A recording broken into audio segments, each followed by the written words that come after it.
আমরা ইমামে পাক, ইমামে হাসান, ইমামে পাক, ইমাম হুসাইন রাদিয়াল্লাহু তাআলা আনহুকে ভালোবাসতে চাই কি চাই না?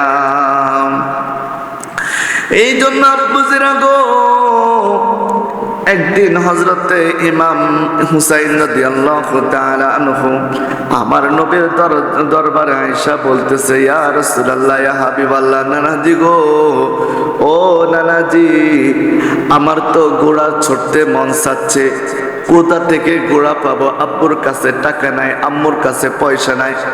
নানাজি গো, ঘোড়া চড়তে বড়ই শখ, বড় ইচ্ছা করছে। দয়াল নবী, মায়ার নবী একটা ডাক দিয়া বলে, হুসাইন, ও নানা হুসাইন, আপনি ঘোড়া চড়তে মন চাচ্ছে, যান যান যান, আমি নানা আজকে আপনার জন্য ঘোড়া হয়ে গেলাম। আরে বাবা, দুনিয়ার গোড়ায় যদি ইমামে পাক ইমাম হুসাইন রাদিয়াল্লাহু তাআলা আনহু উঠতো, ওই দুনিয়ার গোড়াটা দামি হয়ে যেত। ওই দুনিয়ার গোড়া থেকে হয়তোবা ইমাম হুসাইন রাদিয়াল্লাহু তাআলা আনহু এত আরাম করে বসতে পারতো না। নানাজি রহমাতুল লিল আলামিনকে গোড়া বানাইয়া ইমাম হুসাইন রাদিয়াল্লাহু তাআলা আনহু যে আরাম নিয়ে নানাজির পিঠ মুবারকের মধ্যে উঠে বসেছে, এই ঘোড়ার সাথে দুনিয়ার কোন ঘোড়ার মিল নাই। জোরে জোরে কন্যা বাবা সুবহানাল্লাহ। এই ঘোড়ার সাথে দুনিয়ার কোন ঘোড়ার তুলনা হয় না। তিনি কেমন ঘোড়া? তিনি কে? তিনি স্বয়ং রাহমাতুল লিল আলামিন, যিনি নাতির জন্য নাতির আবদার পূরণ করতে গিয়ে নিজেই ঘোড়া হয়ে গেল। আমার দয়াল নবী এবার দুইটা হাত জমিনের মধ্যে দিয়ে দিলেন এবং দুইটা হাঁটু জমিনের মধ্যে দিয়ে উপর দিয়ে এইভাবে দয়াল নবী যখন পিঠ মুবারকটা উঁচু করে দিলেন, ইমাম হুসাইন একটা লাফ দিয়া নানা জানের ঘোড়ার উপরে উঠে বসে পড়লো। চিৎকার করে বলুন না সুবহানাল্লাহ। এবার ইমাম হুসাইন একটা ডাক দিয়া বলে, নানাজি গো, ও নানাজি, দুনিয়ার গোড়ার তো লাগাম থাকে, দুনিয়ার গোড়া তো দুটা লাগাম থাকে, দুই হাতে দুটা লাগাম থাকে, কিন্তু এ কেমন গোড়া গো?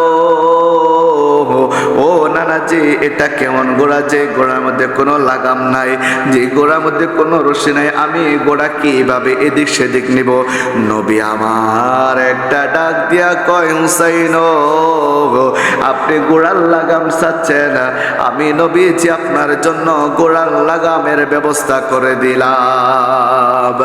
এবার ইমাম হুসাইন রাদিয়াল্লাহু তাআলা আনহুর আবদার পূরণ করতে গিয়ে দয়াল নবী তার নুরানি রুমাল মুবারকটা গলার মধ্যে এভাবে পেঁচিয়ে রুমালের দুইটা মাথা দুই হাতের মধ্যে দিয়ে দিয়ে বলেন, নানাজি গো, ও নানাজি, দুনিয়ার গোড়ার লাগাম থাকে একটা, কিন্তু আমি আপনার গোড়া।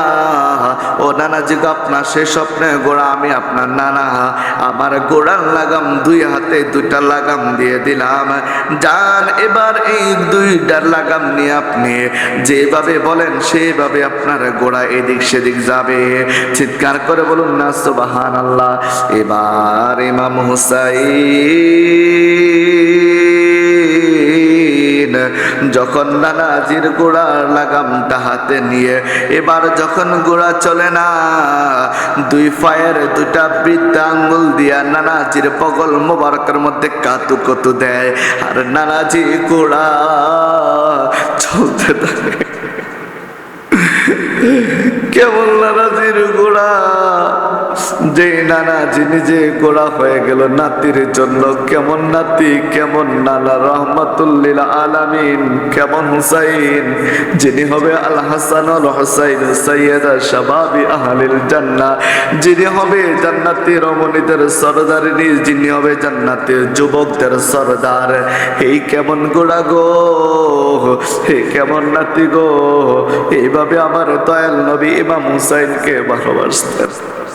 কত আদর করতেন নবী ইমাম হাসানকে, কত কত আদর করতেন নবী ইমাম হুসাইনকে, কত আদর করতেন নবী ইমাম হাসানকে, কত আদর করতেন নবী ইমাম হুসাইনকে, কত আদর করতেন নবী ইমাম হাসানকে, কত আদর করতেন নবী ইমাম হুসাইনকে।